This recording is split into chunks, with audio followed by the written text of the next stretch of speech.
Okay, it says we're live. So we're live. Hello. I'm so used to seeing an intro. Yeah, no, I thought about it. Because on Friday, I was like, oh, I should actually, like, if not ask one of my many talented friends to make me an intro, try and make a really crappy one myself. And then I just didn't. And I had the whole weekend, and I'm like, it's fine.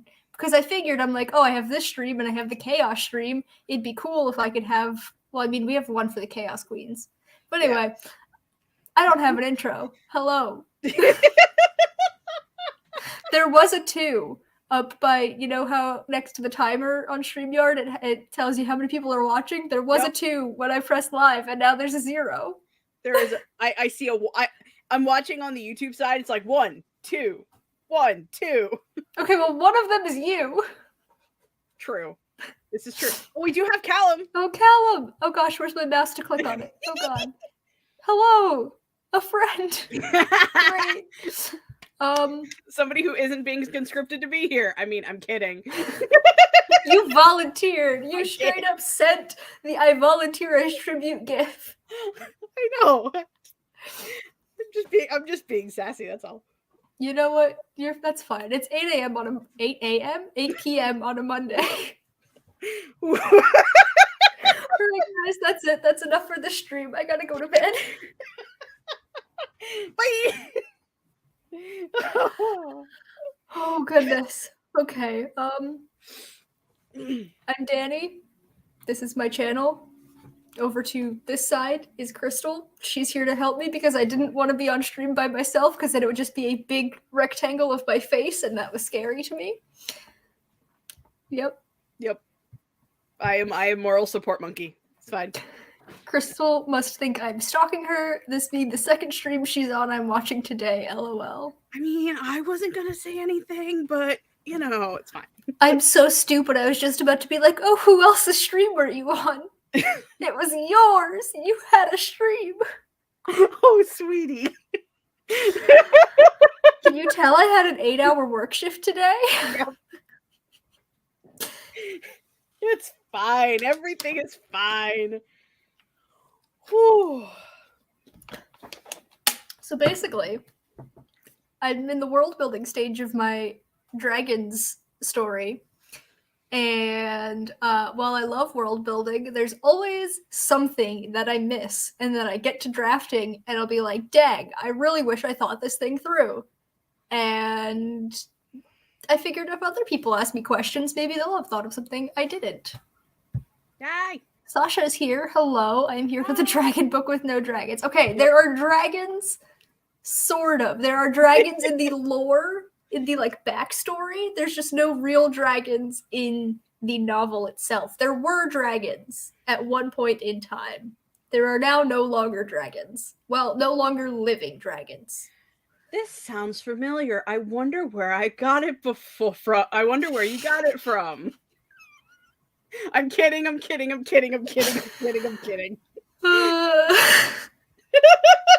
isn't even my first story where there's, like, no longer dragons in a place that had dragons. Because in Queen's Quartet, there's also no longer dragons in a place that once had dragons. But that's, like, magic in general has, like, been pushed out. This is, like, specifically the dragons are gone. I mean, I feel like that's fair in some respects, especially since, like, there's so many hot takes of dragons being, like, the typical fantasy monster. Every fantasy has dragons now, so everyone that actually writes about dragons is dumb and can't think of anything better, which is bullshit, by the way, if you didn't tell by my attempt at South Park voices. Mm-hmm. My boyfriend and I were discussing dragons the other day because Elden Ring has dragons, but they don't call their dragons the right thing because obviously dragons is like a general term, but like so many of the creatures in Elden Ring are specifically wyverns and they don't say that, and that's sad because they're my favorite. Wyverns are the ones where the wings come out of the upper arm. Yeah. I know what a wyvern is. Yeah, and there's so many of them in Elden Ring and they're all just called dragons, and I'm like, no. Like, that's wrong. You are incorrect and should be fired. Yeah, and actually in Queen's Quartet, it is wyverns and not dragons. So it is a little bit different. But, like, yeah. I'm gonna actually have to look at that for later. But we're not here to think about my shit. We're here to think about your shit. You could talk about yours. Well, I was thinking, I'm like, wait, are the dragons technically dragons, or are there wyverns? And my brain just kind of went, Is that a problem for Future Crystal? It's a problem for, I mean, it's a third book problem. So I feel like that is definitely a problem for Future Crystal. Yeah, no, that's fair. Okay, so Callum says, so here's my question with that. Is there, like, now creatures descended from dragons? No. So, okay. Callum's new here, so probably doesn't understand my love for King Arthur retellings. 90% of my stories are, like, at least a little bit inspired by King Arthur and, like, Arthurian legend in general, and this one very heavily relies on that. So basically, the premise is that there was once this great king, his name was Talus, and that's part of the backstory with the dragons, is that, like, in his time, dragons were hunted to near extinction, and then, like, he decided that when there was only a few left, he would, like, not save them, but, like, not kill them and, like, kind of take them under his power, and they, like, kind of give their magic to the people, and that's how people got magic, is through the dragons. Ooh. And then those dragons died because King Talus was betrayed and overthrown and killed, and the dragons were heartbroken, and so they died. And so the plot of my book, yeah. It's like, and the plot of my book is an undetermined amount of time later, hundreds of years, thousands of years, who knows? Certainly not I. The descendant of King Talus, who is also named Talus because I am not original, is, like, coming back. He's like gonna take the throne for himself, and it's kind of like the second coming of King Arthur, but not really. And the whole, like, dragons part of, like, that timeline is that he wants to rekindle the power of the dragons that the original King Talus had bestowed upon his people. And so the other characters, the other main characters in it, are, like, the second King Talus's people who are going to have the magic. They already have magic, but, like, not dragon magic. Yeah. So no descendants from dragons, but definitely kind of descendants of dragon magic. Definitely no descendants.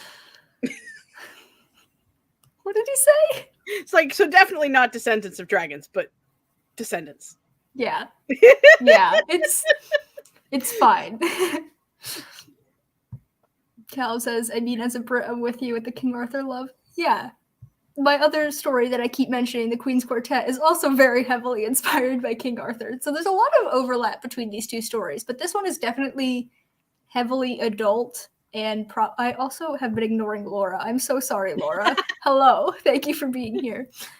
So this one is very much adult, and it's a standalone and multiple points of view, whereas the Queen's Quartet is obviously a quartet. There's 4 books. It's not quite adult, but definitely a little bit higher than young adult. So, like, it's kind of new adult-ish, and, like, more whimsical as opposed to, like, dark fantasy. So, like, they're kind of similar but parallel instead of, like, the same vibes, if that makes sense. That's neat. I'm a one-trick pony. I may have a million stories, but it's all the same thing. I mean, King Arthur, Divine Comedy, Danny. Greek myths. Don't forget the Greek myths. Yep. Sprinkle in some Greek myth in there. Yep. Not necessarily a bad thing, though, because A, King Arthur stories are awesome, and B, nothing is original in writing anymore. I mean, come on. I mean, so in theory, the magic is lore-wise similar to draconic bloodline sorcerers in D&D. You know, I hadn't thought about that, but kinda, yeah. Yeah. Where the magic descends from dragons, yeah. So the way I pictured it in my head is kind of like how in Avatar: The Last Airbender, the bending was taught by like different things. So like the dragons taught the humans fire bending. Are they humans? They're humans, right? In Avatar, they're I don't know. Things get a little weird. I'm gonna break your heart. Mm. I'm gonna break it. I only think I watched half of the first season of Avatar: The Last Airbender. Okay, we're not going to talk about that. We'll put that to the side for now. That's a later Danny problem where I get my ass kicked. Yeah. So basically, in Avatar, the bending comes from different creatures. So like fire bending comes from dragons, earth bending comes from badger moles, water bending actually comes from the moon, not a creature. that What am I missing? Oh, and air bending comes from the flying bisons.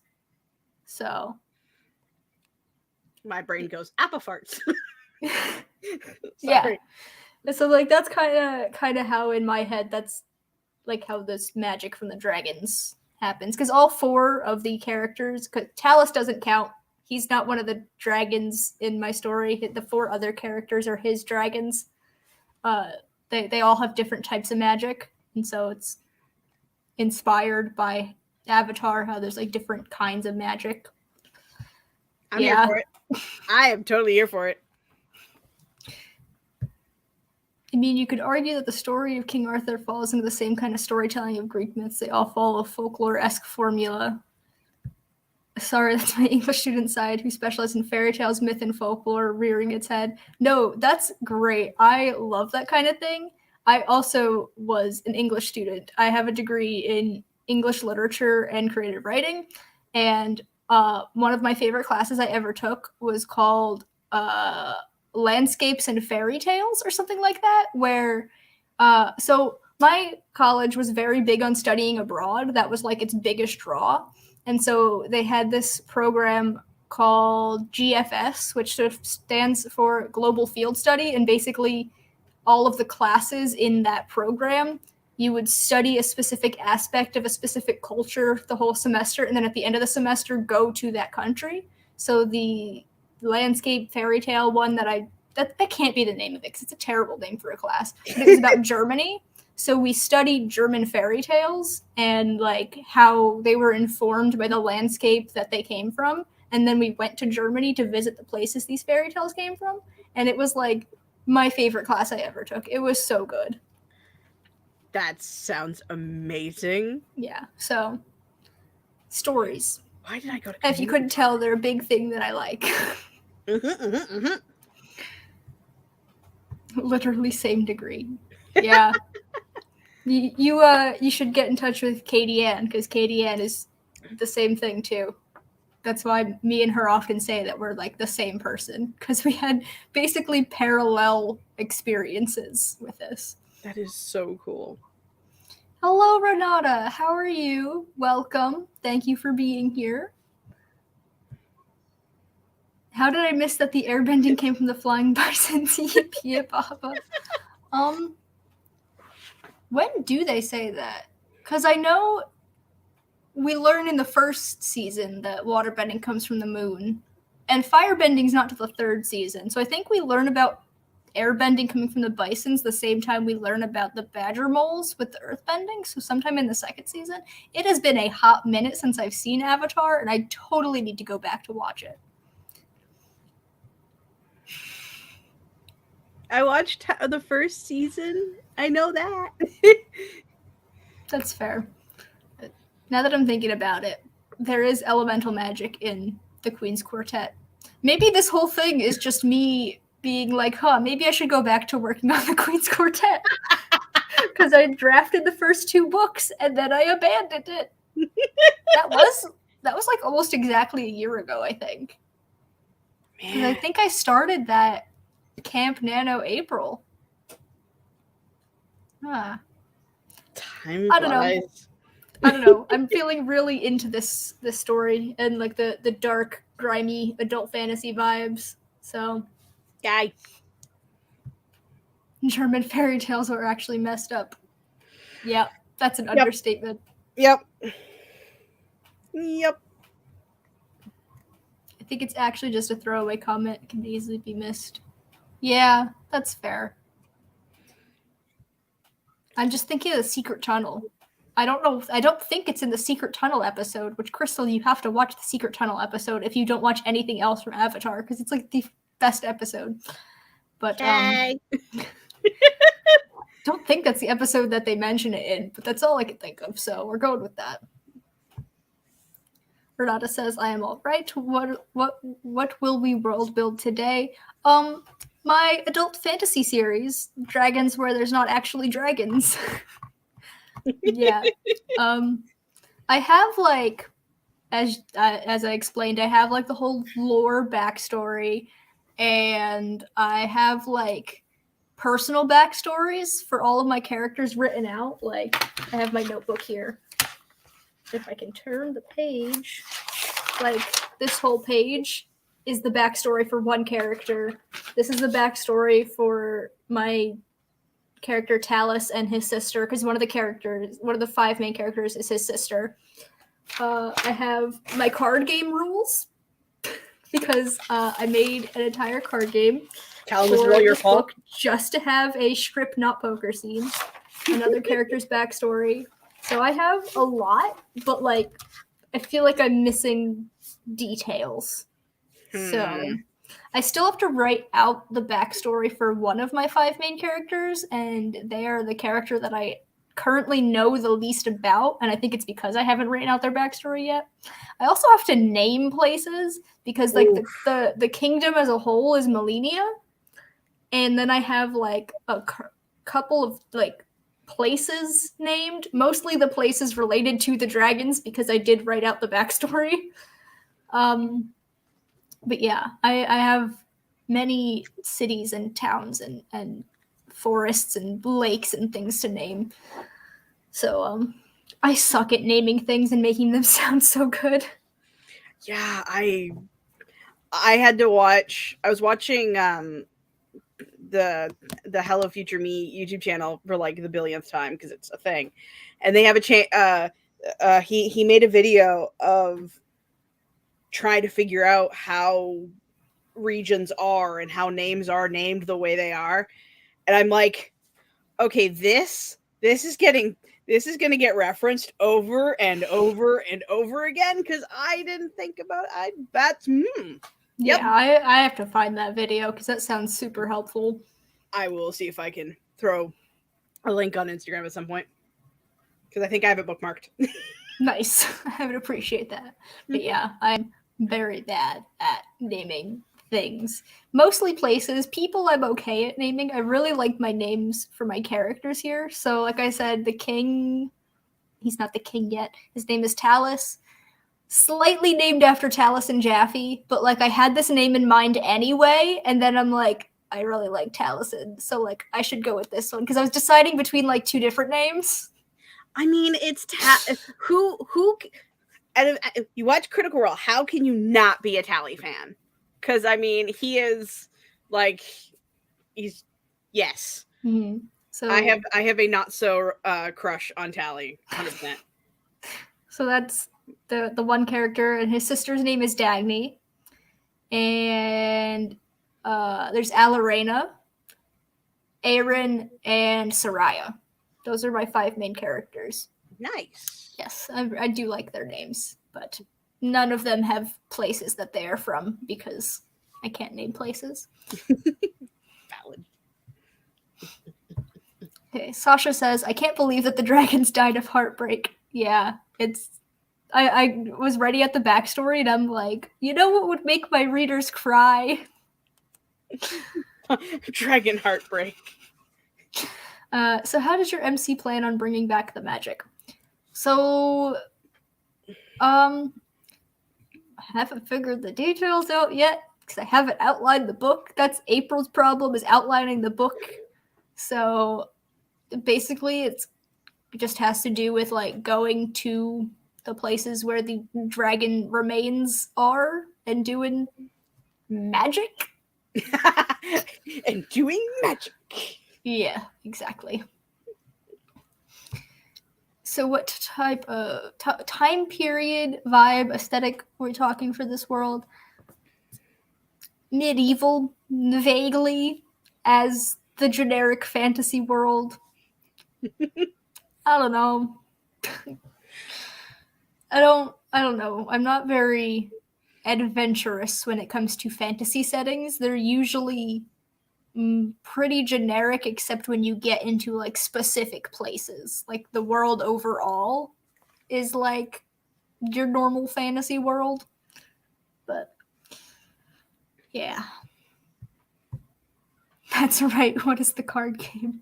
And then Callum said, "What have I done?" Yeah, this is your fault, but also not a fault because it really helped me figure out how to bridge two characters like arc together, because I couldn't figure out how to get them from where I wanted at the beginning to like the middle of the story. And this whole strip not poker game is gonna help.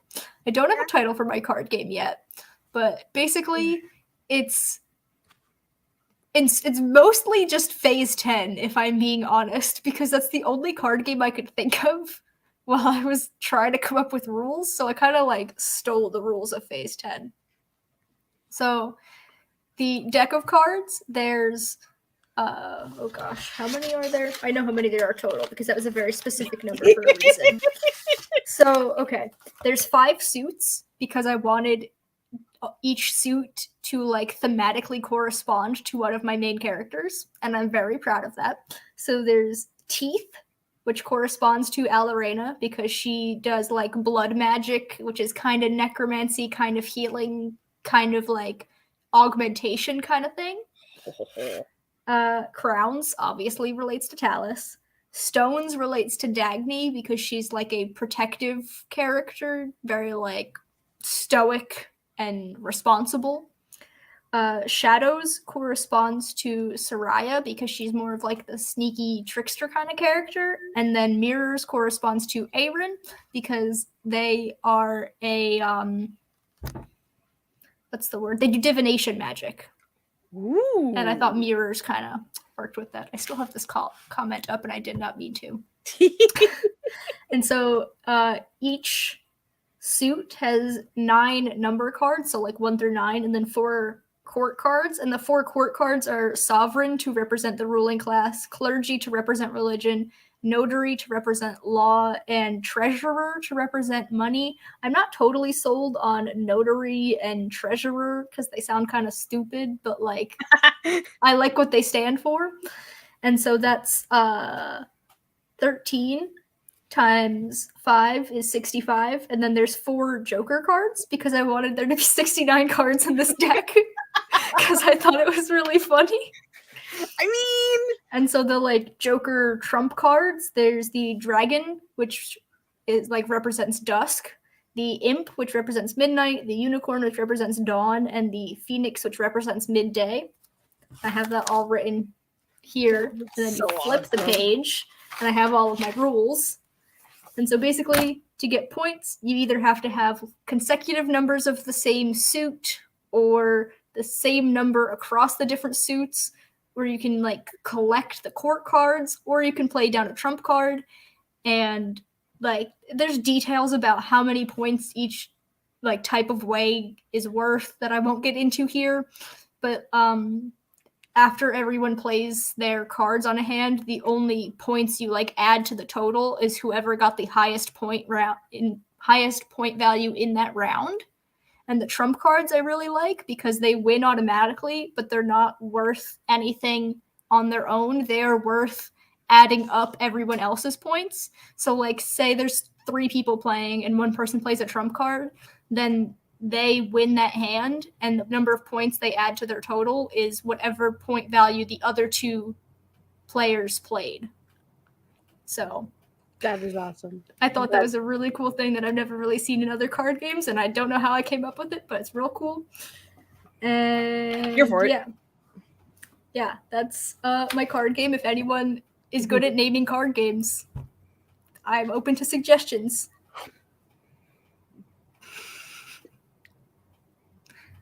Yeah. That's like I said, I can name people.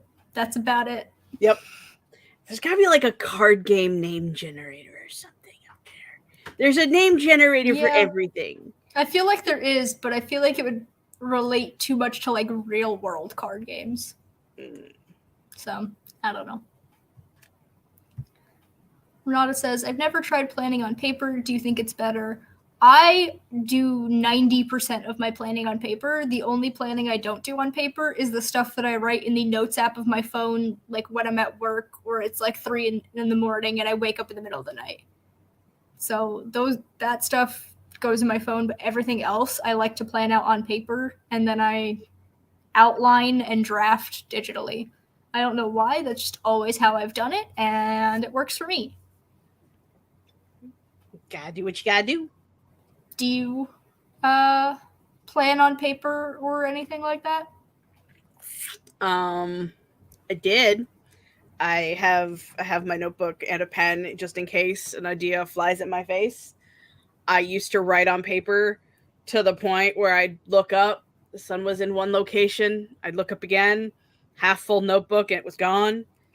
But I found out quite recently, after trying your idea, that with the note card planning wasn't going very well. My hand and my shoulder don't like the movement of writing anymore, so I had to stop. That's fair. It hurts. But I used to, and I used to love it, and I still, do for like small things. That's fair. I don't know, something about it. It feels like the ideas flow better if I'm writing it out, like it's coming from me and I'm not like sitting there typing. Like the sound of a keyboard I normally love, but when I'm the one typing, I'm like, oh, this is so distracting. I hate the sound. Yep. I got a quieter click keyboard because of that. It's like, okay, I love the sound. I hate the sound. Okay, back to paper. Yep. Callum has created the next literary movement. Keep it quiet, or Sarah J. Maas will jump on Sexy Strip Poker any minute. She better not, because she gets her books out fast. And if she does this before I could get my book out, I'm gonna be so mad. No, but we just keep all the dates of our conversations. So if it does happen and she steals it from us, and then we could be like, and then you publish your book, and they're like, oh, look, she's copying that person. We can be like, no, she's not. We started this movement. This is our thing. You have done magical things. Yeah. It's true.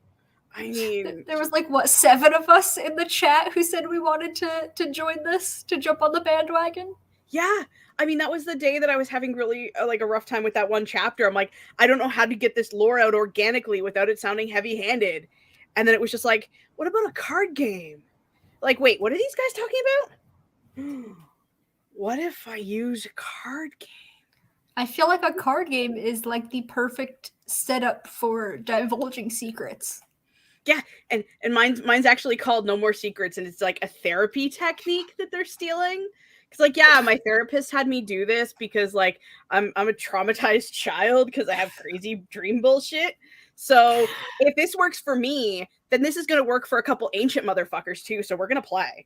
That's so funny. I actually love that, and I cannot wait to see how it plays out. So, Callum, damn you, but also. Laura says, I love planning on paper, brainstorming and drawing out the plot embryo, drawing solar systems and family trees. Ooh, family trees. Yes. I don't have any drawn out, but I definitely like to like list the names. I haven't actually like drawn them out tree style, but one thing that one detail that I didn't mention before is that Talus is the first boy born in his family since the original King Talus, and that's why he's seen as this like next coming of the king. Oh, that is so cool. Yeah. And that's why I haven't yet figured out how many years it's been, because then I would have to figure out how many generations it's been, and that's too much math. So I'm not doing that until I have to. I understand this math and I hate this math, and good luck. Renata says here a lot of towns have names of saints, so you can do a silly little pantheon just to name the cities, LOL. Ooh. There is religion in my world. It's basically fantasy Catholicism, because like I said, I'm kind of generic in the big picture, but in the details I get more personal. So Soraya actually has a bit of history with the fantasy Catholicism that I would like to explore. And this whole saint thing really does intrigue me. I'm gonna write that down. Or saint names or dragon names for like all the dragons that died, like have places named after them. Because if they're super important.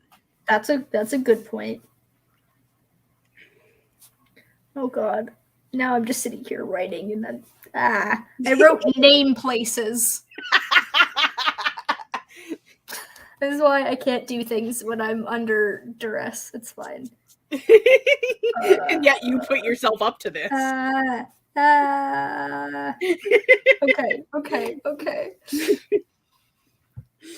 Hear me out. So he brings it back via necromancy. See, that's really cool, but like I don't want dragons. Dragon liches. Like that is really cool. But also I did that in the Queen's Quartet plot. Spoiler alert for book 3 of my series, which I feel like I always talk about book 3 of this series. I've spoiled it so much. I don't know why I don't talk about the first 2 books. I only talk about the 3rd book in my Queen's Quartet series. But yeah, dragons come back in the 3rd book. Well, a dragon comes back in the 3rd book. Well, I guess it's kind of spoiler for the first book, because the first book there's like a secret plot and you find out kind of early on that the secret plot is that people want to bring back dragons. So like, I mean, who wouldn't want to bring back dragons? Because dragons are awesome. Well, this is a world where the ruling class has wanted to get rid of magic, so they don't want the dragons back. That's why it's a secret plot. Yeah, no dragon necromancy in this book, but other books in a similar but unrelated world. Done something similar where my main crew and some side characters each represent different chess pieces. Ooh, that's really good. That's cool. There should be dragon wild cards / joker cards. Yeah. Obviously, you have your priority straight. 69 is an important number. Thank you. Yep. Dragon, not strip poker. Yeah. Other words that link to treasure could be either bursar or chamberlain, and for notary, certifier or signatory. Those are good names. Hell of a lot better than the ones we were trying to come up with. We were in the Chaos Queens chat, and I'm like, friends, help me. And we're all just like, oh no. How about coin? Like, that's better. We were so bad. Okay, wait. It was glorious. Crystal, keep talking while I write. What am I supposed to say? That's up to you. Oh God. But I'm supposed to ask you stuff and everybody else is asking stuff. So I'm just like being the emotional support animal on screen. Okay, I only have one more word left. Right? Why are these words so long? I can't spell. Because English. That's okay. I was trying, you know that why the hell did I text you at 6 o'clock in the morning question? Yeah, what did that mean? You never clarified. I know, because I got distracted. But I texted that to everyone. And my one friend was like answering it, and he started using really big words. I'm like, sweetie, it is 6 o'clock in the morning. Why are you using big words like sacrosanct? I have to look this shit up now. What does that mean? Kind of like it's not a super like I was talking about the prologue. I was like, well, the prologue itself isn't inherently valuable. That's what he meant by calling the prologue sacrosanct. And I'm like, so it's like, it's really cool, but it's not necessary. And I'm just like, why couldn't you just say that? Yeah, right? What? He does this all the time to me. I'm just like, okay, I have a question for you. Big word answer. I love big words, but like only big words that I know. Don't use any big words that I don't know. And if you've seen my Wordle scores, you know I don't know many words. Oh, Lore as the name for the card game? Potentially. Now I flipped back to my blank page and I gotta flip back to the cards. the behind the hubby says battle lore. Ooh, interesting. Why is naming things so hard? I has no answer. Not even anything witty. No, not raising the dragons. Think like D&D. He doesn't have to animate the corpse, just extract the magic from their corpse/souls. Yeah, that's basically what I was thinking. Like Skyrim. Listen. I tried playing Skyrim once. My boyfriend made me play Skyrim once. I didn't get past the bear. I tried to sneak past the bear in the tutorial, and I woke it up, and I panicked, and I turned off the game. Don't you bring up Skyrim around me. Schrodinger's bear. You won't know if you're dead if you turn off the game. Exactly. I'm so mad about Skyrim. I'm sorry, but that is amazing. Whew. Yeah. But yeah, this is basically what I was thinking. Something along these lines. But a note that I did not mention. Talus doesn't have magic. He is just a normal person. That's why he's gathering magic people around him. I mean, he has a little bit of magic, but he's not, like, magically inclined. So it's like if you're not good at math and you try and take an upper level math class, you can still try and, like, probably do okay, but you're not going to be fantastic. That's fair. I like that. That is actually really cool. Is to be like, yeah, he's the second coming king, dude. Look at all his magic powers. That is actually really dope. I like that. Thank you. Comments. They necromancy a dragon back, but can only hold the magic until sunrise, giving the dragon one night to pass on its magical knowledge to the heroes. That's cool. Oh, yeah. Some, like, kind of spirit realmy type stuff. I didn't know what word I wanted to use there. I was going to say shit, and then I'm like, can I say shit? Wait a second, it's my stream. Oh god, now I've waited too long to finish the sentence. I'm just going to put in a word. I mean, it could be like, because we're D&D fans, like Speak with Dead, or like those sort of spells. Like they only have like a limited time, but then you do them, and then you get the answers you need, and then they go back to not being able to be used for a while until the next time. Basically, just repeating what Laura said, except for different words. That's fair. Crystal, entertain. I'm writing. Pressure. Talk about your own story. How's that going? Oh God.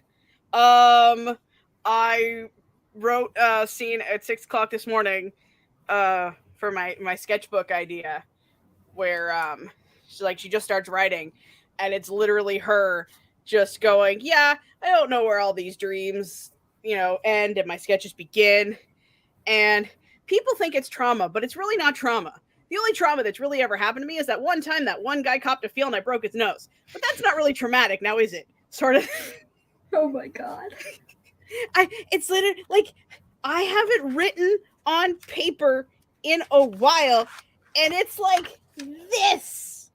Oh. Yeah. So I still have to put this on the notes app, the Scrabbly Crapple thing that I've been using. The what? Oh, the thing that you accidentally bought? Yeah. I'm so indifferent about it too. I'm like, it's okay, but it's not Milanote.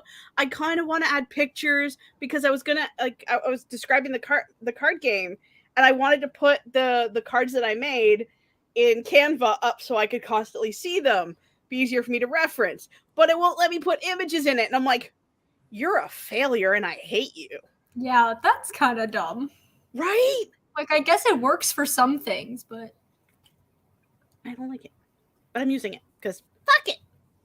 That's fair. Because I'm just your underling that brings you information and ideas. LOL. I'll be the chaos knave. You know what? Title bestowed. Yeah. We knight thee. LMAO, the chaos is adorable. That's good to hear. I wanted this to be like nice and chill, like my tier ranking stream where I actually decided that I was working on this. Well, I guess I didn't decide I was working on this then. I decided I was working on either this or 2 other projects, and then I later decided to work on this. But that's besides the point. I'm glad you're enjoying it. Yeah. Cad is here. Hello, welcome. Hello. Cad says I am also world building, so this is perfect. Ooh, nice. Sasha says, and now I have to look that word up. Are we that far behind on comments? Only 5 minutes. No, we're fine. We're fine. Update, I tried to look it up and the word croissant came up. I don't think that's what Crystal was saying. I have it. I think it's SACROSANT.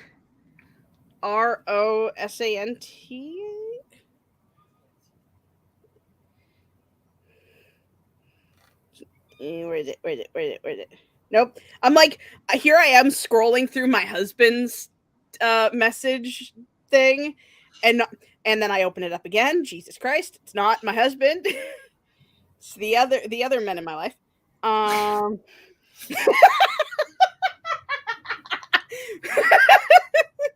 trying to find it.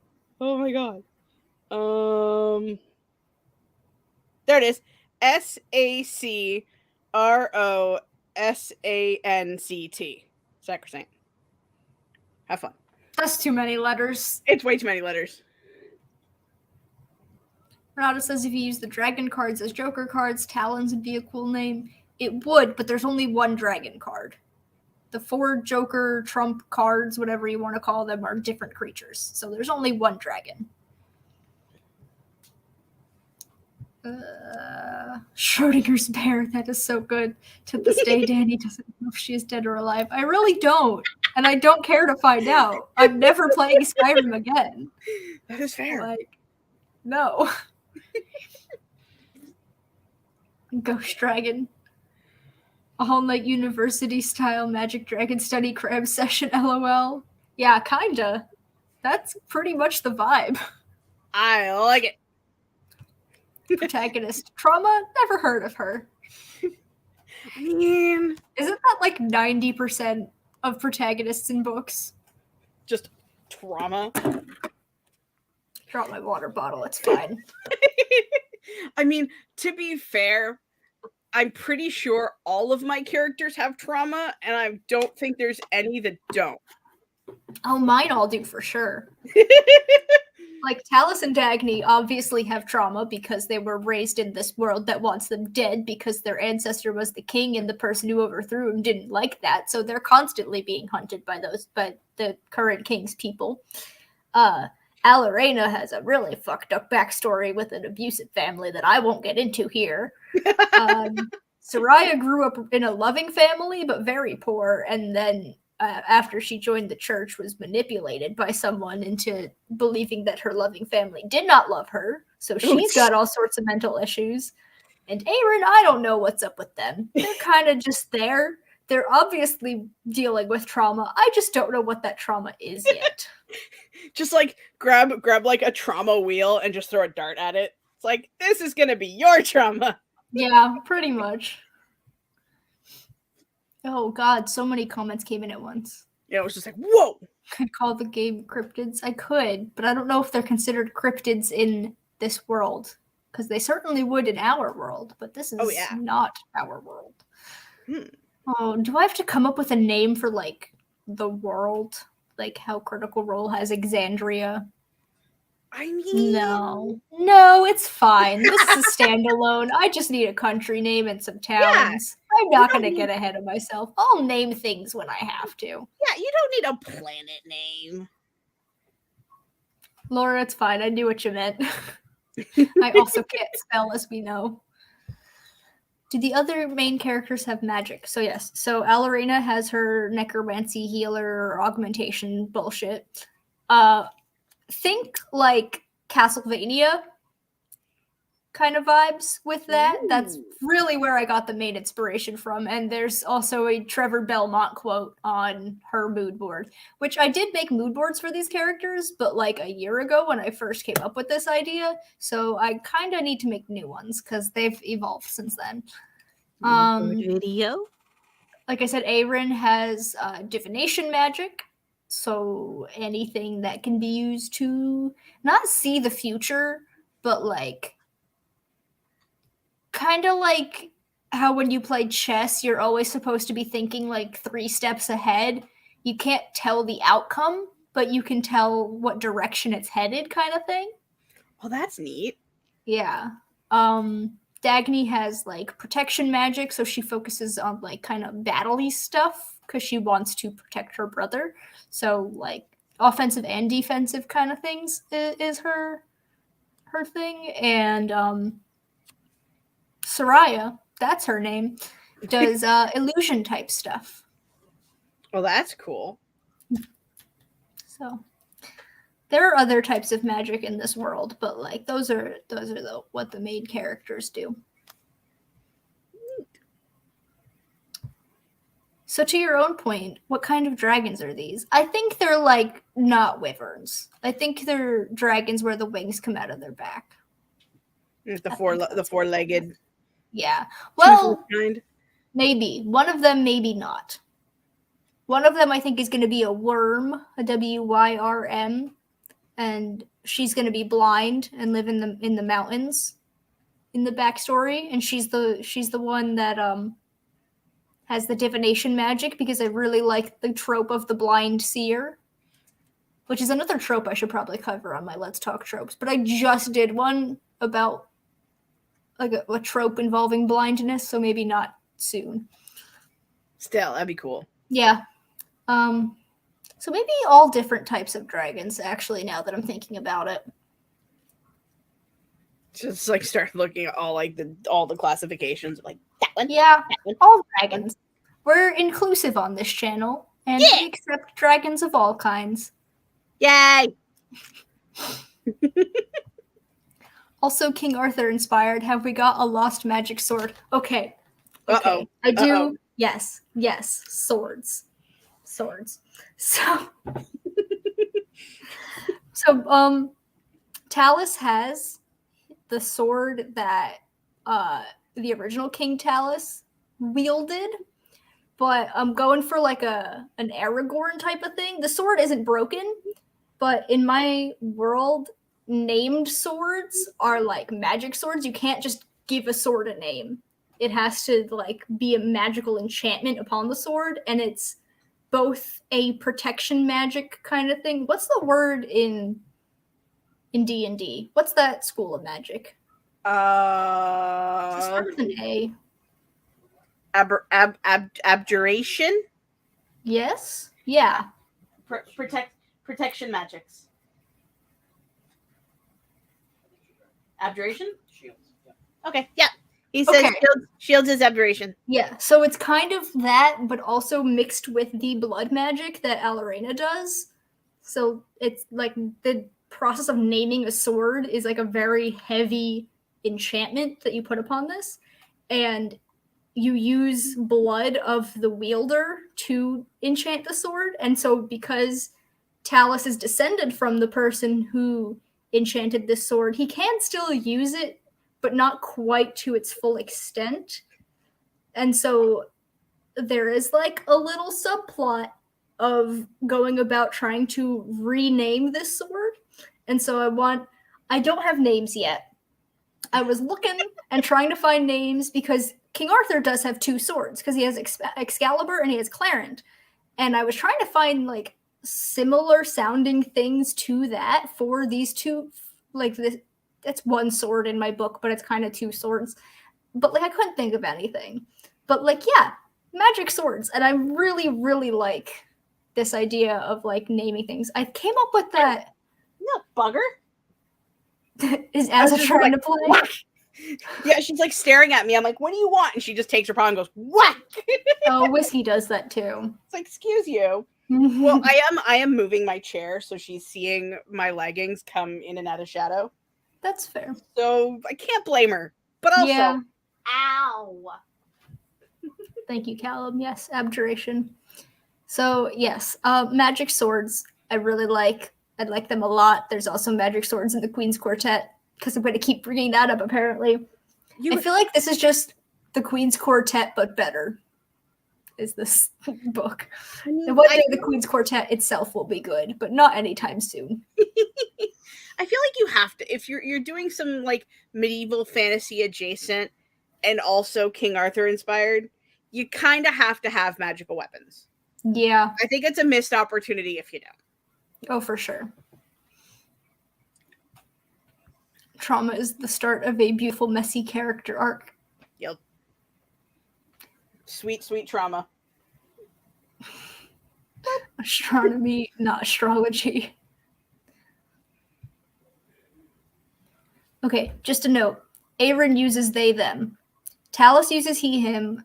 Dagny, Soraya, and Alarena are all she, her, and Aaron uses they, them. Should have made that clear. There's lots of queer characters in all of my works. Yes. Lots of non-binary characters, lots of gay and bisexual characters. Oh, knocking my headphone out. I myself am very queer, and so this is something very important to me to include in my works. So, just a note. But, yeah. Basically, Aaron can see possibilities, also, like, signs of things. So they all have nicknames in this, and Aaron's is the Harbinger. So, like, you know how in King Arthur, like in Arthurian myth, there's like signs that he's coming back, or like even in Christianity, there's like signs of the second coming of Christ kind of thing.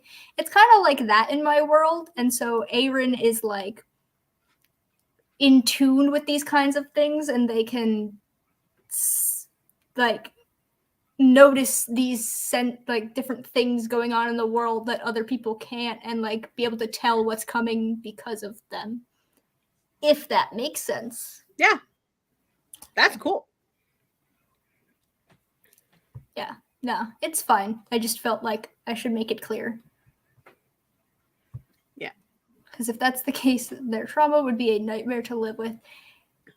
Yeah, I mean, what I do know about Aaron's backstory is like bad. Just bad. Yeah. I don't want we all know that I love spoiling my own books and my own stories, but at the same time I don't want to spoil too much and like give away the whole thing.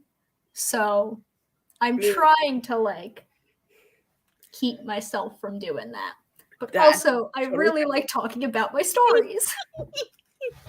And also I don't like being spoiled for things, but I find myself being spoiled because I like to know things, and so I'll look up one thing while watching or reading something and then end up reading the entire wiki page for a character. Yep. And so I feel like that's also my style of talking about my own stories, is just going into so much detail. Yep. I feel that mood hard. Yeah. Swords. So you want invented names for the swords, or are they made by normal English words like peacekeeper? I want things that sound fantasy. I was looking at like Welsh words because there is King Arthur is English, but he's also Welsh. And so I really like the Welsh language. I think it's beautiful and very strange to my English speaking ears. And like I was looking up Welsh words and trying to come up with something like that, but I don't speak Welsh, and Google Translate can only get me so far. So I don't know. I'm gonna figure something out eventually. Yeah. I'm with Renata. Just like, okay, so this character means something, so I'm gonna have their weapon be this, or it's like this weapon does X, like Dawn's Edge, for example. It was like, okay, it's a sword, and it burns vampires. Bonk. That's how I solved that problem. Yeah, that makes sense. HT in the nose. Sasha says, "Are you good, Crystal?" Yep. Sasha says, in Welsh literature, Arthurian legends use the title Pendragon or Pendrag, maybe, where the Welsh word pen means leader or head, therefore the title means chief dragon or head dragon. Huh. It was all copy and paste. Yeah, I knew something about that. like I knew Arthur's like name was Pendragon. I didn't know what it meant. That's really cool. And it does tie into my story pretty well. So also Pendragon is a pen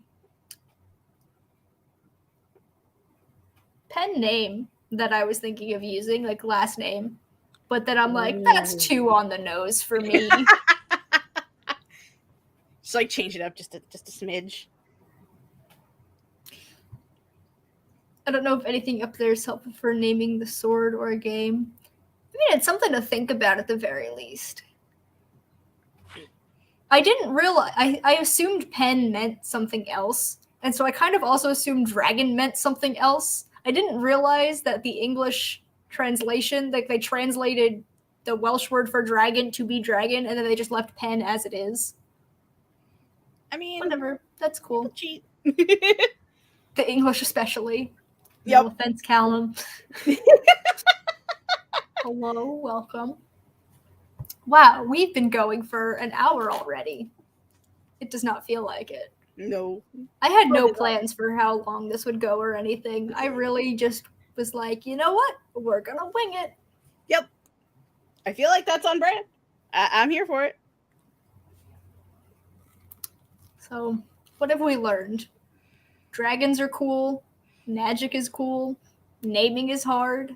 Magic swords are cool. Magic swords are cool. Yeah. I don't know. Y'all got any more questions for me?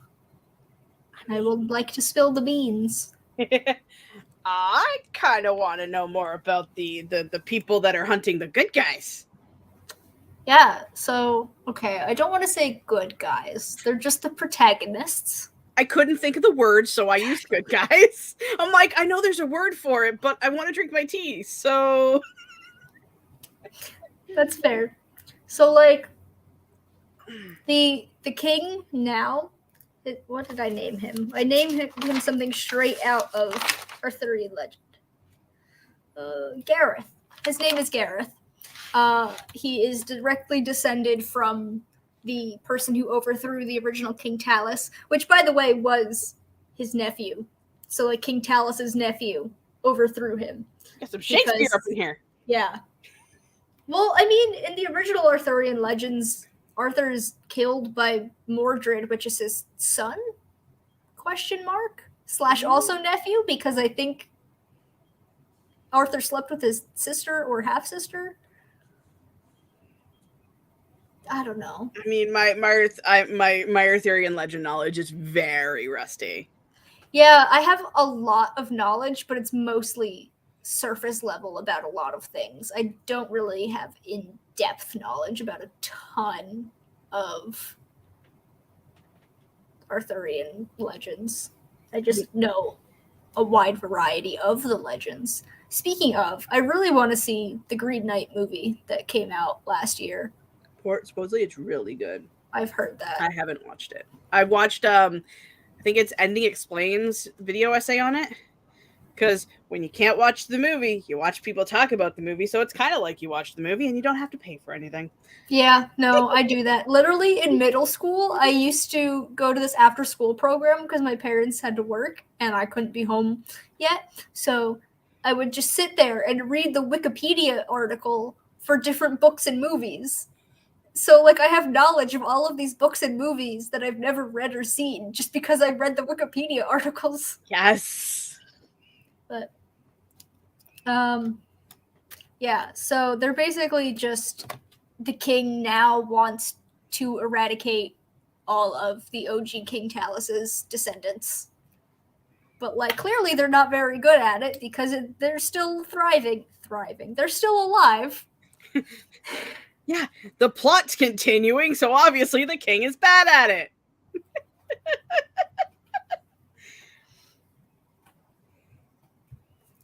What if the secret to renaming the blade came from finding the dragon corpses? Ooh. See, I just planned on them, like, redoing a regular blade naming ceremony, because this is something that Alarena has knowledge of because of her field. She's, like, a healer, is, like, her main thing. But, like, she knows about all the aspects of blood magic, because that's what she does. And so she would know basically how blade naming stuff goes. And so I figured they would just kind of wing it from there and be like, okay, well, theoretically, because this textbook over here says this is what you do, we're going to try it out and see what happens. Yes. Yeah. Gotta but love like- for the. I'm just gonna read the Latin out of the book. It's fine. Mhm. Ghost dragons are a possibility. Y'all really want me to have ghost dragons. I mean, I feel like that's at this point that's as close as we're going to get to having dragons in your dragon book, aside from the lore. Yeah. We're all reaching. Let's be real. How do you make maps? I'm trying to do a desert planet map, but I'm so lost. Not the entire planet, just the parts that matter. WASD20 is one of my favorite YouTube channels, and Did the exact same 90% thing. of what he does is map making, and I highly recommend that. I'm gonna find a link. So I have his world building video. I have my because I couldn't find the questions to the ones I was telling you about. So I went in to find my own tag because I'm that asshole. And I have the WASD 20 link for the world building video up. Don't I? Yeah, found it. are you copying the link too? Because I just sent a link to his channel in general. Oh, okay, then. Yeah. Yeah, So I really like. He has videos on like tons of different methods you could go about for making maps, and the stuff ranges from like generation of like continents and like ideas for places down to like how to actually physically draw the map. And I love his videos so much. They're so helpful. Mm-hmm. And I also use on fantasynamegenerators.com. There is a map maker because it's not just name generators on that website. It's literally anything you can need for anything, really. And I like playing around with that and trying to make shapes that look organic. And then I tend to like look at what I'm on my headphones. Look at what I've made in there and then like try and draw it out on paper myself. I am not good at drawing, so they don't turn out good. And when my books are ever published, I will definitely hire a professional cartographer. Yep. I think that's the word. To do that, because I would love to have a map in my books that's like the pinnacle of fantasy for me, and so I definitely have to have that. Like the Kith and Kin, the Kith and Kin inside cover. The map's in there. Yeah. If I do hardcovers, I would totally have them as the end papers. Oh, I love that so much. Mm-hmm. Does anyone do chapter outlines? Yes, I do. I'm forcing myself to. I kind of hate it. You sound so sad. Well, you know how you told me to just do it in chunks? I can't get my brain to stop. It just wants to. I'm like, I'm just gonna finish the outline so then it's outlined and then I never have to touch it again. But also, I am a reformed pantser. And every once in a while, my brain goes, just drop the outline. We can wing this. We have the power. It's fine. It's like that one Venom meme where it's like, it's me, boy. You don't need her. Yep. But it's you with your outlines. You Yep. don't need the outline. We got this. Yeah, I am very much an outliner. I do 2 outlines before I ever start drafting. So I do like all of my world building and stuff first, which is what we're doing now. And then my Camp Nano project is going to be my outlining. So I do kind of a beat sheet because I do like how Save the Cat outlines things. But like also not exactly by Save the Cat rules. Like a general outline of like, this is the first act, and this is what happens in the second act, and this is what happens in the third act. And then I go and take those ideas and make specific chapter outlines where I will literally write out everything that happens in that chapter. Of course, when I get to actually drafting, it doesn't stay like that. I do add things, I do change things around, but like I need a roadmap when I'm writing. I cannot pants for shit. So yes, I very much do outlines. It's fair. And novel playlist. Yes, I do also do playlists. I have a playlist for my Dragons book. It has, I think, 8 songs on it, and 2 of them are Florence and the Machine. So I feel like Florence is big vibes for this book, and also Hosier is big vibes, though I haven't gotten around to adding his songs to my playlist yet. But yeah, I don't really listen while I'm writing, but I do listen to my playlist while I'm doing world building stuff usually, and like just thinking about it. Yeah, I love me a novel playlist, a character playlist. I'll give me the music that lets me relate to the thing. Put it in my soul. So Sasha says that I do, but I never used to. Did for the first time in my current project, and it has been amazing. Good for you, Sasha. I'm glad it's working out. And then Lord's Fall Rights has put the summary of their story up if y'all would like to read it. That is a lot of things to click on, which is why I'm not clicking on it. But I did read it while it was posted, like the comments were coming up, and it does sound really cool. Mm-hmm. It really does. Renata says, I really like novel playlists. They help me get in the right mood. Yep. Yeah, exactly. I only suggest it because his ancestor was a buddy of the dragon, so maybe they gave him that blade. Ooh, maybe the sword did come from dragons. That'd be really cool. Maybe.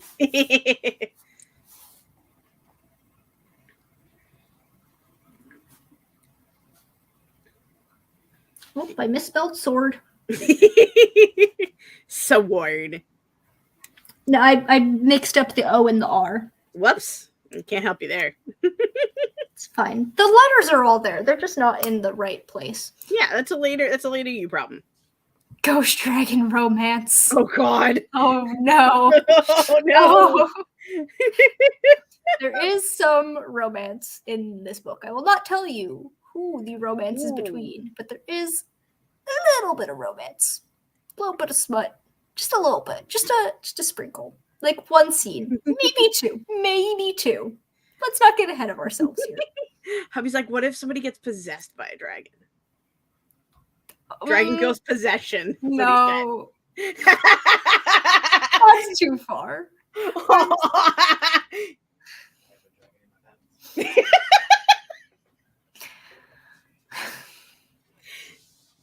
That's Renata. I hope those videos help you out. Big fan of WSE 220. I hate chapter outlining because they do lovely characters and lovely worlds, but I can't figure out what they do. No plot. Just vibes.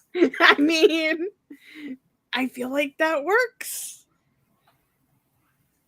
Yeah, I have like sprinklings of scenes. Like the first thing that came to me about this book was Alarena's backstory, and then a scene where she meets the other characters. Well, some of the other characters.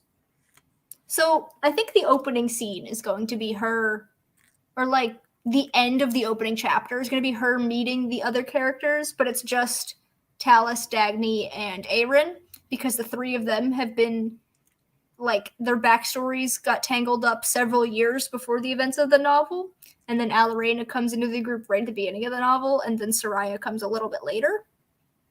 So I think that's going to be the end of chapter 1, is them meeting. That's cool. And then I know the strip not poker game, of course, I know is going to happen. Yep. Kind of has to.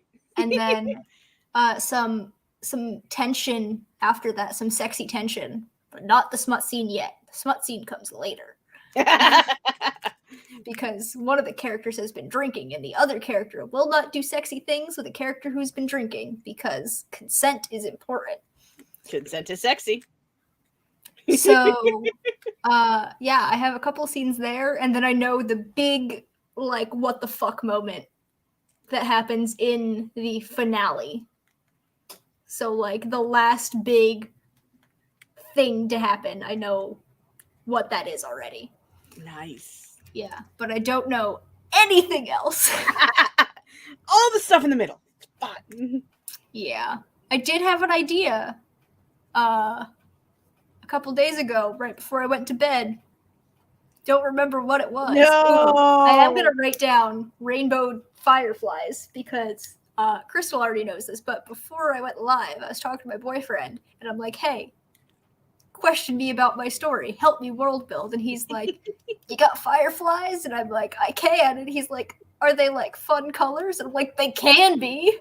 Are now. So Hi. I'm going to write that down before I forget. Are you going to grace the world with your presence, miss? I feel like the fireflies should be magical, just because. That'd be cool. Cat, do not eat my utility bill. Love a good playlist. My Camp Nano Projects playlist is essentially Taylor Swift's Reputation era. Ooh, that is a choice. Wordswell says, I listen while I'm writing. I wish I could, but then I focus too much on the lyrics and I start typing out the lyrics instead of my story. I have done that so many times. Yeah. What if temples were built for some of the dragons where people go to pay homage? What if the only place that the sword can be renamed is at one of those temples, unbeknownst to anyone? That's a good point. See, dragons aren't like a holy thing in my book. Like, they can be. But like, the whole reason that dragons are extinct is because they were hunted. It was like how like kings like to go out and hunt deer and boars and shit. They would hunt dragons, and then there was only a few left, and King Talus was like, I'm gonna use these last four for my benefit, and they're gonna be my companions. I feel like that is so very valid. So like, maybe for like the last 4 dragons this could work. I'm writing down dragon saints Off. and hoping I remember what I mean by that. Sorry, cat wrangling. That's fair. Hello, Azza. Goodbye, Azza. Be safe on your journey. Yeah, she's trying to eat the paper and the plastic stuff that is on my desk, so it's a thing. Because that's where their remaining magic is strongest, because that is where they fell, /died, /were buried, /whoever they died. Yeah, that's actually a really interesting point. Which brings me back to thinking about Avatar, because obviously the bending still exists, but spoiler alert for season 3 of Avatar: The Last Airbender. In order for Aang to learn firebending, he and Zuko, because they're buddies by this point in the series, go to the dragon temple to like learn this dragon dance thing in order to like relearn the original firebending. And like, that's kind of like how in my book, how like these people still have magic, but like it's not the original magic. So I do really like this idea, Sasha. That is really cool. Yeah, the dragons could essentially be deified in this world. But also, would they be if the man who was responsible for their like deification was overthrown and is no longer, like, his family's not in power and the people who are in power hate him I feel and like his it's descendants? secret deification worship thing. I mean, you look at Game of Thrones with the Targaryens and Oh, I don't care about Game of Thrones. I gave up on that after season 3. to be fair, that was my example because I didn't want to talk about my own shit. That's fair. But half of the fun about, you know, having a secret religion is, you know, even though you hate your life being overthrown by this evil dude who overthrew the last guy, you still have a piece to hold on to, like a comfy blankie. That's a good point.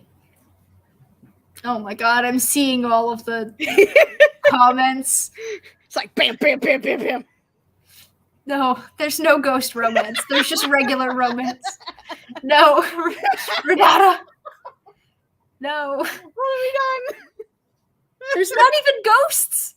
There's not even ghosts, I don't think. There might be. I don't think there are ghosts, but there's no ghosts. There's no ghost romance. Ghost dragons playing shrimp poker? No! They are people. What would they take off their benefits?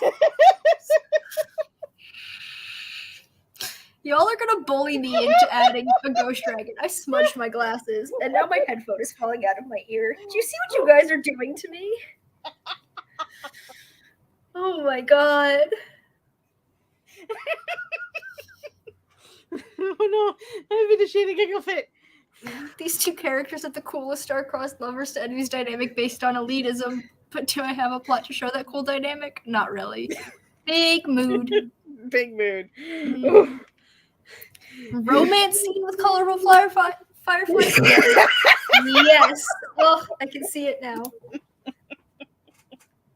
I can't breathe. Okay. I'm just trying to move on from the ghost dragon romance as quickly as possible. Since dragons no longer exist, what about a dragon graveyard? Ooh. Thank you, Peanut Gallery. I do like Dragon Graveyard. Let's go to the top of the page. See, there's a reason I keep them around. Oh, ow. Okay. Maybe there will be a ghost dragon. The ghost dragon will not have a romance plot. The ghost dragon is ace, it's fine. Like Nietzsche said, God is dead and we killed him. The dragons are dead and we killed them. Yeah. We did a little bit. At least I did. You guys want to bring them back. Legal deities. Yeah. They can be deified by those not in power, like the rebels. God, the Oh. smudge is still on my glasses. Also, Okay. my nose is incredibly itchy, and I don't know why. I'm blaming allergies. My I feel allergies like have been that's fair. so bad lately. Start of spring, it's usually like the literal worst. Campaign to a critical role, and while not certain gods are illegal to worship and practice, people still do. That is a really good point. Yep. That's like all over D&D. Like anyone mentions a betrayer god, you get thrown in prison. Maybe the fictional fantasy church said it's a heresy, but some people still do it. I'm not writing Ghost Dragon romance down. Ghost Dragon romance is not going to happen. Someone else can write it. Y'all can write all the Ghost Dragon romance that you want. I am not doing it. I'm out. That's not my. Nope.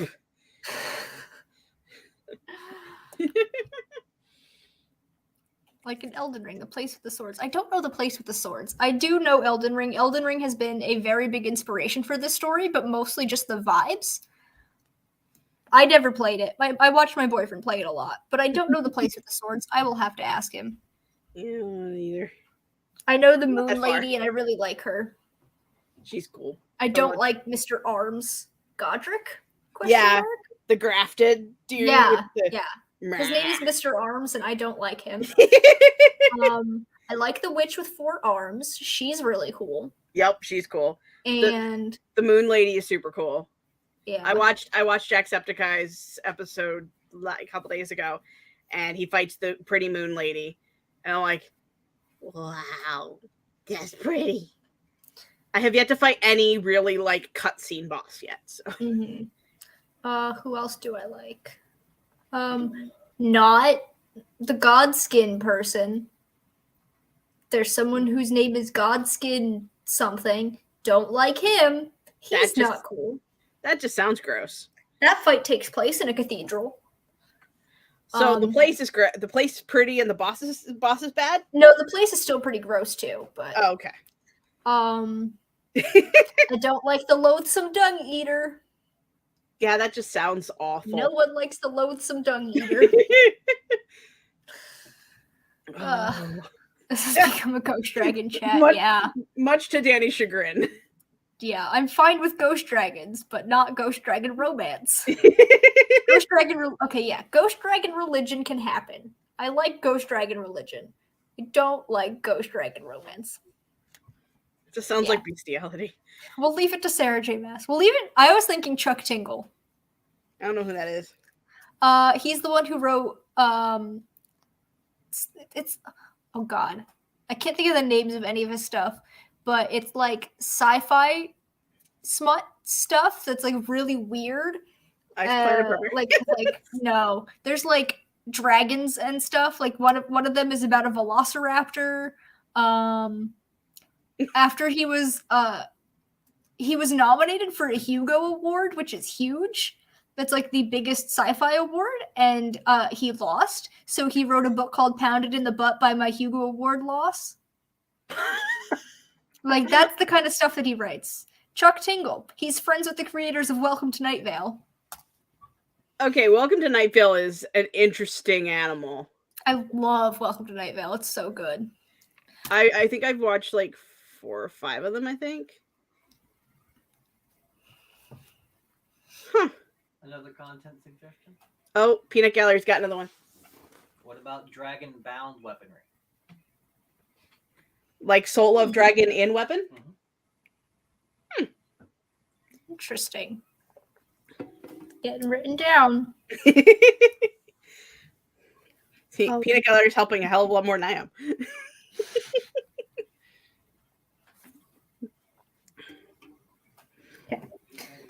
I know, yeah. He's like, Lynn's got a DM. The number of times it says dragon on this page. Let's see. 1, 2, 3, 4, 5, 6, 7. It says dragon 7 times on this page. 7 Shift topics a little bit. 7 times. That is impressive. Yeah, considering there's not real dragons in the content of the book. I thought this said Ghost Dragon Cafe. It says cult. How? See, cults are cool, but I have mean- a cult in the Queen's Quartet, and I do want these to be different stories. So maybe not a cult. A cafe could work too. I mean, you could bet a cafe could be where you put your cult. A cult cafe. That's just the Troublemaker's Library. Fact. All right.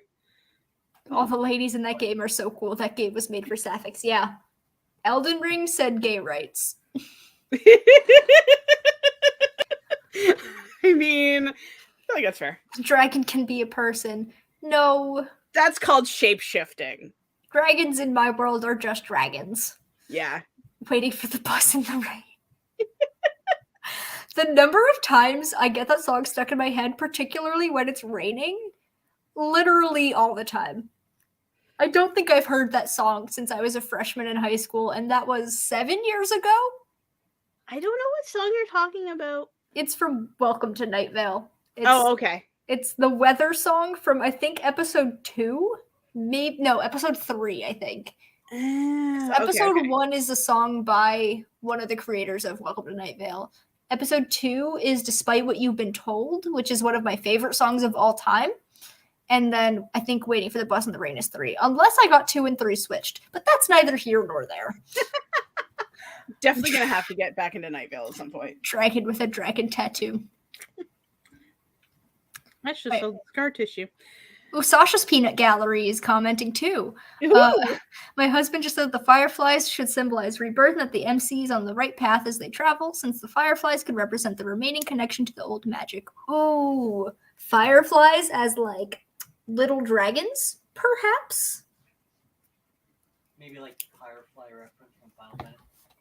Fireflies? I don't know what those are. Final Fantasy 10. Final Fantasy 10? Yeah, sorry. Lost on me.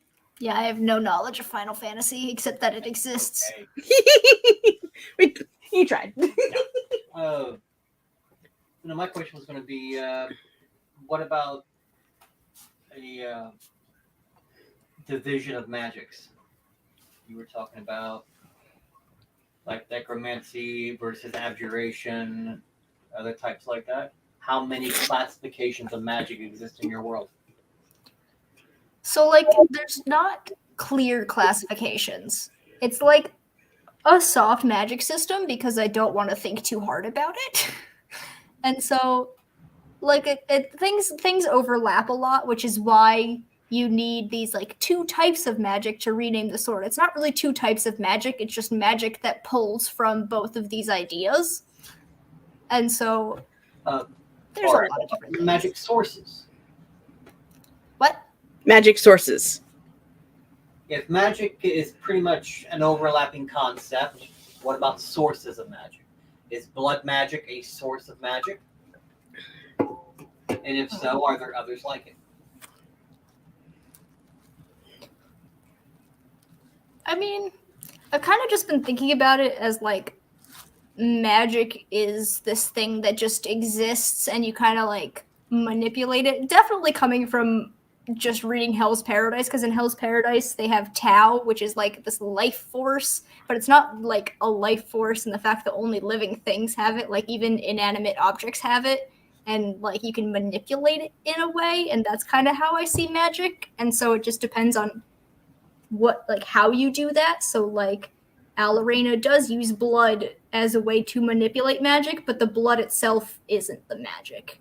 So Okay. more soft, less hard. Yeah. Are you familiar with Faerun campaign setting for D&D, the goddess of magic Nistra and her creation of the weave? No, but I will write that down. In that particular campaign setting, originally 3.5 edition, a goddess created magic for the entire world. And if you could manipulate the weave, you could create any magical effect you wanted. It was the birth of magic. Granted, all of the classifications of magic came from the study of the weave, but the weave is the magic. That's a similar concept. Yeah, that's really cool. That's definitely something I'm going to look into. You definitely spelled a lot of things wrong in that sentence. I mean, the vibes are there. So The vibes are there. Yeah, it's fine. I can read my handwriting. I can assume what I meant by this spelling. It's you're fine. doing better than No me. one else has to. Nope. This is for me.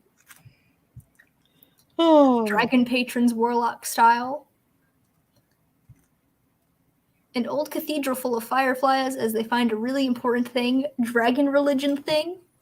I did say that there was religion as an important part of this. That was basically fantasy Catholicism. So, like, this sounds very probable.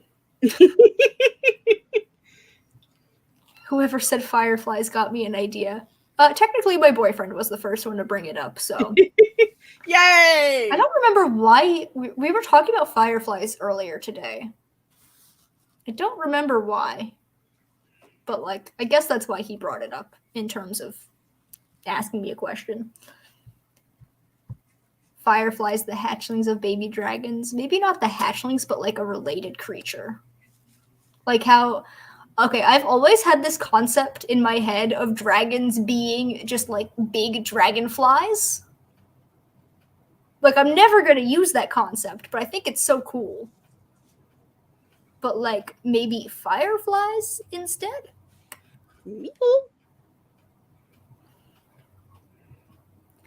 fireflies swarm together to make an image of the dragon. See, that's cool, but in my head, the first thing that popped up was in Finding Nemo, when it's all the fish that make the image of the bigger fish. Hello, Michael. Michael saying hi to Crystal's husband. Yeah, they're Riddle brothers now. Riddle brothers? He was sending Michael a riddle during after one of the streams, one of those. It was Amazing. really amusing, and I kind of wish I recorded it. More soft, less hard. Well, dead dragons would be impotent. Can we step away from the dragon romance, dragon erotica that exists out there? That is not here.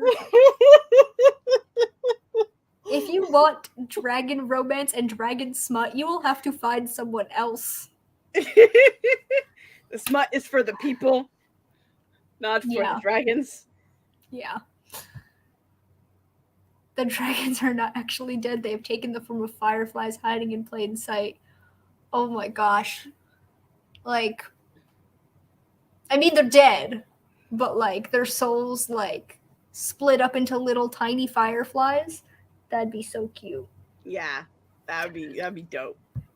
Fantasy Jesus died for our fantasy sins. Oh my god.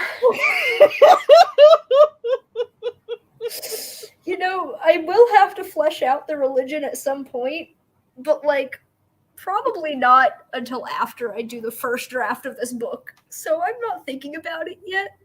That's fair. Fantasy Jesus died for our fantasy sins is kind of hilarious. It's like I love it. I've never seen Cars 2, but apparently there's a Pope in Cars 2, and all I can think of is, like, Cars Jesus. And, like, I don't want to think about it. No. Okay. Yes, on the topic of Dragon Erotica. Oh no. Oh no. We're getting some Danny lore here. I've Uh-oh. actually read Dragon Erotica before. So, it was my freshman year of college, the second semester, so spring 2017, I studied abroad in London. And over our reading week, which was basically spring break, Yep. A couple of my friends and I went to Wales. And so we were just hanging out in Cardiff for a few days on break from classes. And we went to this like flea market kind of thing. And there was a person selling books. And one of the books that they were selling was Dragon Erotica. And it only cost 25 pence. So we bought it. And this book is somewhere in Ohio because the friend who kept hold of it lives in Ohio. And like, I really want it because I only remember like bits and pieces of it, but it was so funny. Oh my god. The dragon turned into a human. So, but apparently it was I don't remember the author, I don't remember the title, but it was part of a series. And the series was like each book focused on a different one of the siblings in the royal dragon family. And it was like their romance. This is kind of like Tumblr from World of Warcraft. Like World of Warcraft Tumblr. This is what this reminds me of, and I am disturbed. Yeah, but like there's one detail that I remember from that book that I will not be sharing, not because it's like weird. It's because it's weird. It's not because it's like dirty. It doesn't have to do with like sex or anything. It's just too awkward for me to say out loud. That's fair. But I'm not gonna question it, that's for sure. So yeah, I have read Dragon Erotica. I'm not gonna even click on that. I'm not even gonna click on that message, Callum. You don't deserve to be on screen. This message can be on screen. See, I feel like the king may have one of the dragon corpse to use as a warning. That kind of like that, like heads on the wall style. Yeah, it's a very common, war practice. Put enemies on sticks to be like, hey, this is what I did to your people. I did that to them. You better not mess with me. Mm-hmm. Or like making a throne out of dragon skeleton.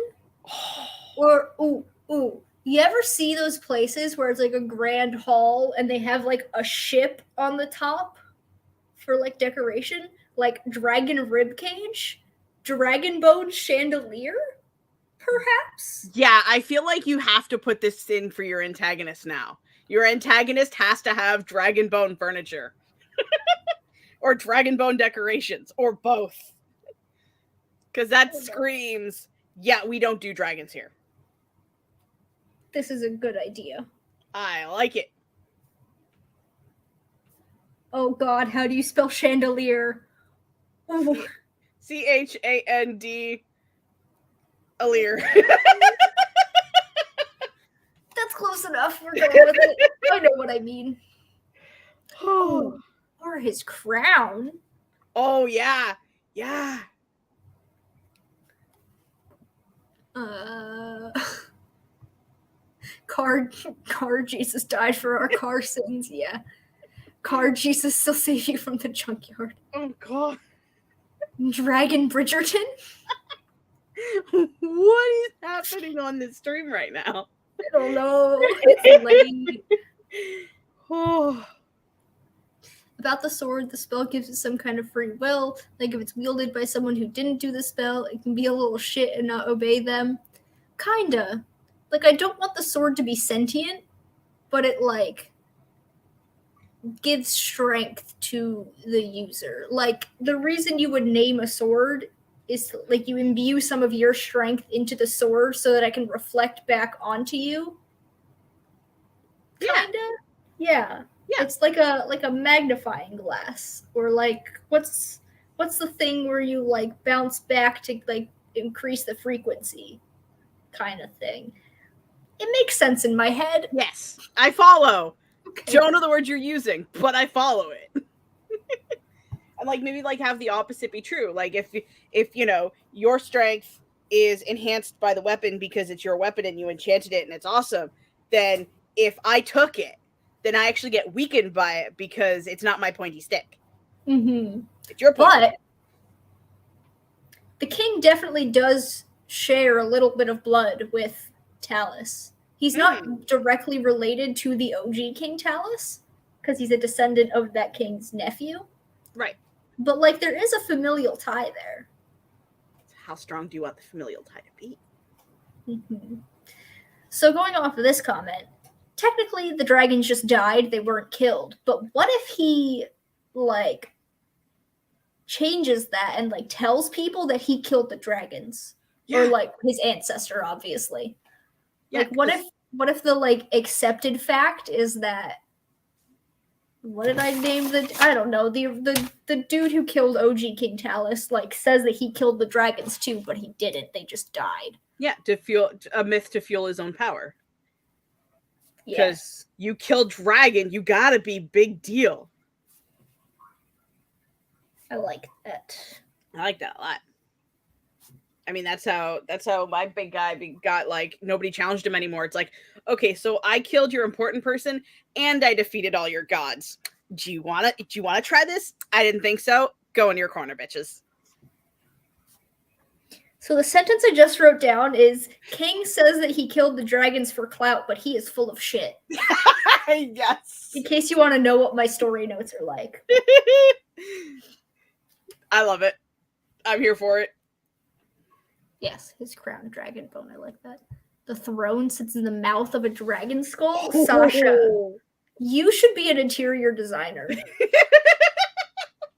I would hire you to design my living room. Interior designer for the antagonist. This is all so cool. Mm-hmm. I'm very glad that this conversation has happened, even despite the ghost dragon romance comment. Because this has been super helpful and brought up some really cool ideas. Yay! Oh. I sure hope this dragon discussion doesn't, drag on. Damn it, Michael. You're getting the librarian glasses. Yeah, it amplifies the magic. Dragon propaganda. Another question. About your dragons. Were they just a generic race? Or were there potentially named important individuals?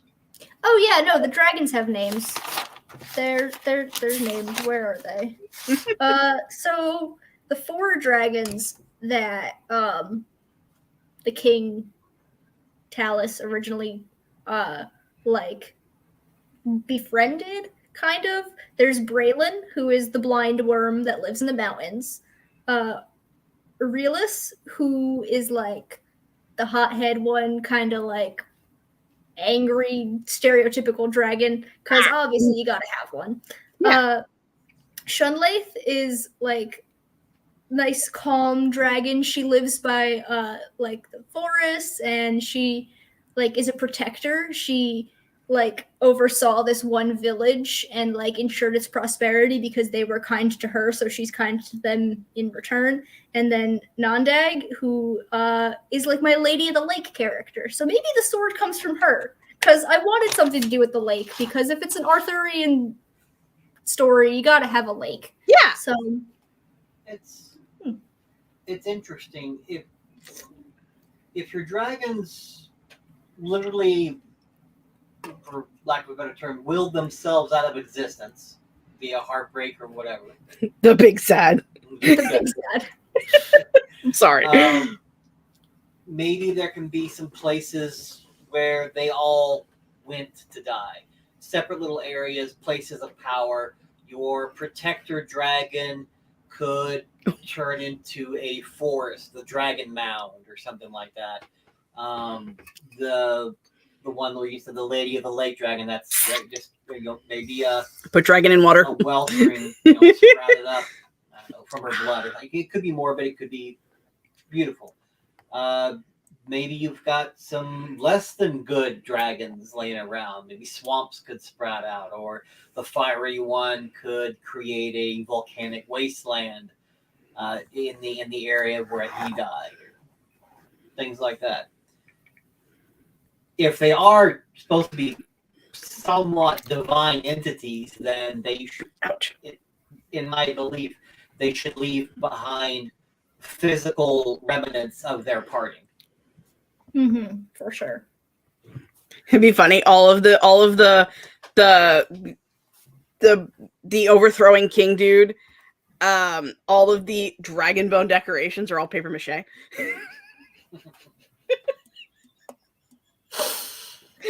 Arts and craft project. Oh. Okay, I think I officially laughed too much. Ah. But yeah, you could definitely expand on that if you wanted. Even if the world itself isn't scarred by the dragons parting, maybe they left behind a remnant of themselves that your world then fights over. One for every country that had a dragon god expire in their realm or something like that. So then each country has something of power that came from the leaving of that dragon or something like that. The weapon was one idea. Something representative of each dragon's personality. I love Caitlin's comment. It just popped up. I died. I'm here for Crystal's. Have you taken over the shoot? Yeah, the true MVP.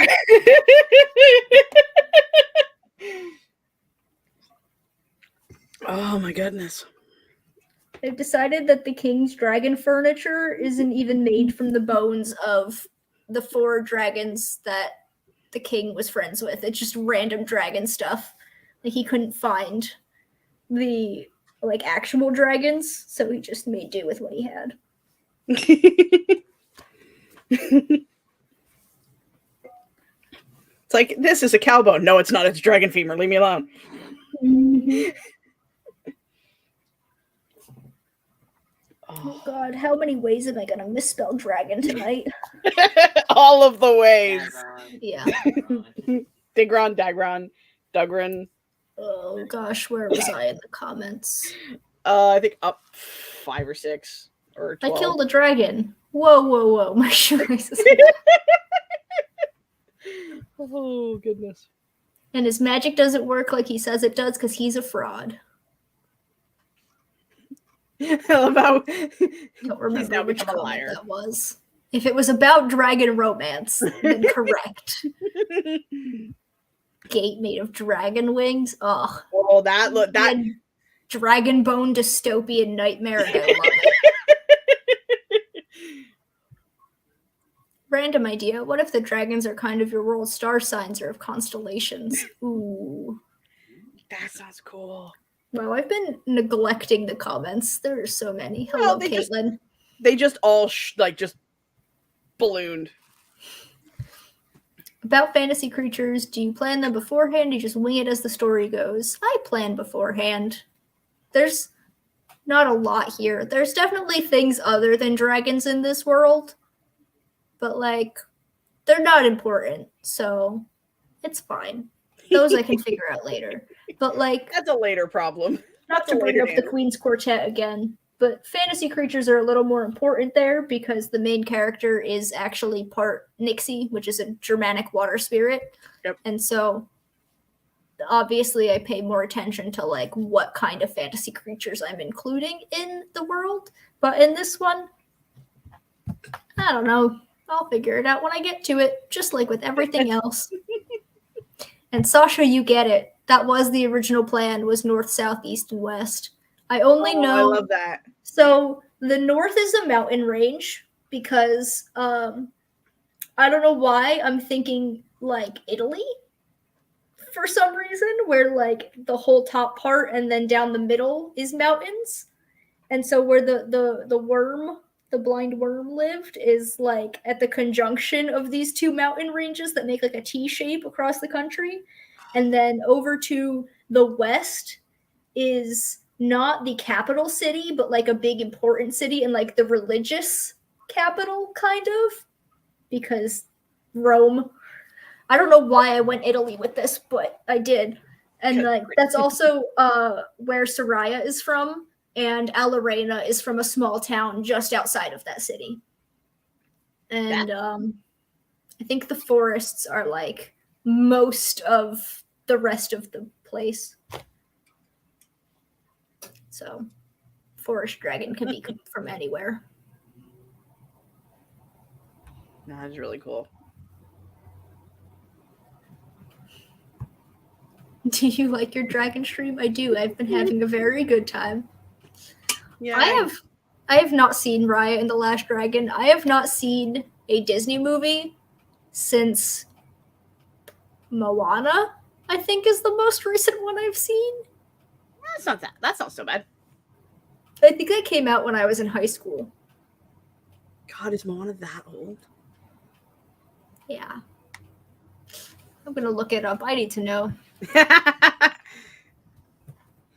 2016. So the year I graduated high school. That's not horrible. That was 6 years ago. I do also have to keep reminding myself that there is a gap between our ages. Yeah, I'm a little baby. The true MVP. Excuse me, I brought a strip poker. Okay, you're like the MVP in general. He's the MVP for the stream. There is not a ghost dragon romance, Sasha. Stop lying to Caitlin. No, Caitlin, no. You almost had it. You almost got us away from it. There are dragons, potentially a ghost dragon, that is to be seen. There is romance. They do not mix. The romance is the people. So what I'm hearing is that the Evil King is an Instagram influencer. No dragon romance. Oh my goodness. Yeah, our protagonists basically are dragon archaeologists. I didn't even think about that. But yeah. Good. I'm crying inside. Oh. This is what you've done to me. Dead inside. I can't believe how wholeheartedly Caitlin believed that there was a ghost dragon romance. I mean, to be fair, she did pop in after we got away from the conversation. So I feel like she's very influenced by honest people. Yeah. Only very human romance is allowed on the stream, correct? Yep. I'm very glad y'all have interest in this. That makes me very happy to hear because I like it a lot and I want other people to like it. Yeah, this has been quite a stream. Oh, that's amazing. Do the dragons represent the 4 elements? No, there's not to keep bringing up the Queen's Quartet. At this point, take a drink every time she mentions the Queen's Quartet. But the The magic system in the Queen's Quartet is a very hard magic system, and it is elemental. So that's like where this and that like differ the most is in the magic system. So no, I did think about it, but no, they're just dragons. Do we have mountains, forest, and lake? Yeah, those are just places. Do you have any cool battles in mind? I mean, the big climax at the end isn't really a battle, but it is a fight. So, I don't really think so. I mean, big battles are hard. I'm gonna Yeah. just say it. I don't think there's any big battles. Oh no! Oh god, where'd that go? Okay, everything's fine. I'm playing with the can tab, and as it is just off screen staring at me, Amazing. so I don't really want her to go after it. Hi. You cannot sit on my mouse. There are no dragon cupids, I am sad to say. Although the idea of a little dragon with love arrows is very adorable. That would be so cute. Have a little dragon with little rainbow wings. I think that would be like the most precious thing. Yeah. This story is a little too dark and sad for that. Fair enough. This is a great idea for a stream too, a collaborative effort to help you building community. Yes, thank you, Caitlin. That is exactly what I was going for. I was a little bit inspired by Wallace when she did her bee chocolate short story, how she did it like live on stream with everyone. Yeah. As a doing stuff. She's pushing on my utility bill, which is pushing on my glass, which is pushing on my can of raspberry iced tea, which is on the edge of my desk. Oof. Keep trying to move the keyboard so she has room to sit. But yeah, I really did want input from all of you guys to help me with this because I do like the community that we have here, and yeah, I like working with people. I don't really get to work with people that often because I mean y'all live so far away. Mm-hmm. Really is kind of making me want to do something similar, but I don't know how. So you don't know how to stream it. Okay. Well, I didn't know how to stream this time last year, and then I almost said Caitlin because I was looking at her comment. Violet, not Caitlin, started her book club and was like, "Hey, co-host with me," and I'm like, "Okay." And so I learned how to stream. It's not very hard. StreamYard is very beginner friendly, and it's free. Well, it doesn't have to be free, but it can be free. It's better free. Well, I mean, everything is better free. Yeah. Stop trying to eat my utility bill. Why are you doing? We have Cupid fireflies who appear in romance scenes. Yeah, there are little rainbow fireflies. That's why you need little happy dragons. But they're dead. But they're dead. Bringing all the dragon romance at their little love arrows. I think it's time we call it. I think we're veering back into dragon romance. Yep. And also, this has been going for 2 hours.